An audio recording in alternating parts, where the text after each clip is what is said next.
हर हर महादेव। मैं ज्योतिष CS ठाकुर, आप सभी का स्वागत है आपके अपने ही प्रोग्राम जन्म कुंडली आपकी विश्लेषण हमारा। आज हम एक और जन्म कुंडली का विश्लेषण करेंगे। जिन्होंने जानकारी भेजी है उनका नाम है अरविंद। ये अपने ही विषय में जानना चाहते हैं। डेट ऑफ बर्थ इन्होंने भेजा है 25 जुलाई सन 1971। जन्म का समय है 11:06। इन्होंने YouTube के माध्यम से अपनी जानकारी भेजी है। इस डेट ऑफ बर्थ के आधार पर यदि जन्म कुंडली बनाकर प्रीव्यू करते हैं तो जन्म का वार रविवार निकल के आ रहा है। शुक्ल पक्ष में श्रवण मास के अंदर तृतीया के दिन इनका जन्म हुआ है।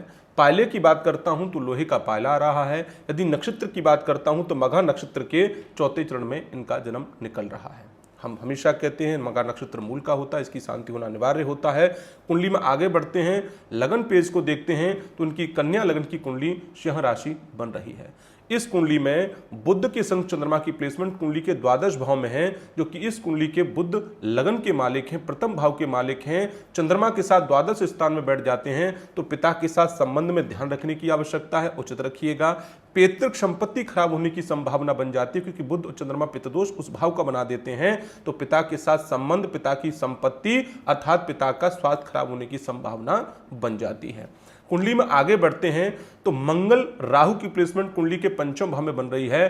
पांचवा स्थान कुंडली में शनि का है। अपने भाव को छोड़कर 9वें स्थान के अंदर शनि महाराज प्लेसमेंट बना के बैठे हैं, जिसके आधार पर कोई अच्छा आपको कार्य मिल सकता है, क्योंकि पंचमें से यदि 9वें स्थान के अंदर चले जाएं तो ऐसे जातक को कम शिक्षा होने के बावजूद भी कोई अच्छा योग तो प्राप्त हो सकता है, यानी कि कोई अच्छी प्रोफाइल तो मिल सकती है, लेकिन उसके अंदर स्टेबल होना, आगे बढ़ना, वो थोड़ा स्थिरता में नहीं देख रहा हूं। उसके पीछे मूल कारण है कि इस कुंडली में सूर्य के साथ केतु की प्लेसमेंट इनकम घर में बनी हुई है। जब कुंडली में सूर्य केतु का ग्रहण दोष लग जाए, विशेषतः बुध चंद्रमा का पित्त दोष भी लग जाए और पंचम घर में मंगल राहु का अंगारक दोष बन जाए, तब इस कुंडली में 3 ऐसे दोष हो जाते हैं जो जातक को मेहनत तो कराएंगे लेकिन मेहनत के अकॉर्डिंग सफलता प्रदान नहीं होने देंगे। इस कुंडली में 9वें स्थान के मालिक शुक्र ग्रह हैं। दूसरे भाव यानी कर्म भाव के मालिक भी शुक्र ग्रह हैं।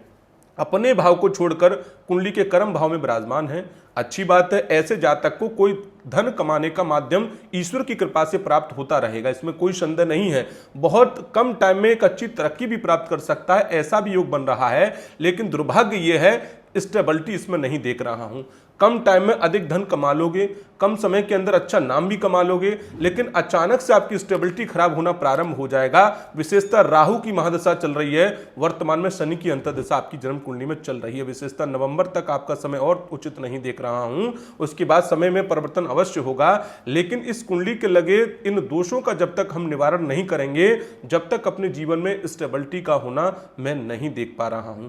अब इसमें कुछ विशेष उपाय करने की आपको आवश्यकता है। उपाय में मंगल के संग राहु का ग्रहण दोष, सूर्य के संग केतु का सूर्य ग्रहण दोष, इस दोष के चलते हुए कलयुग में कुछ निर्धारित संख्या आधारित हैं, उन जप संख्या को कराया जाए, साथ में दशांश हवन कराया जाए, इससे आपके इन दोषों का निवारण होगा।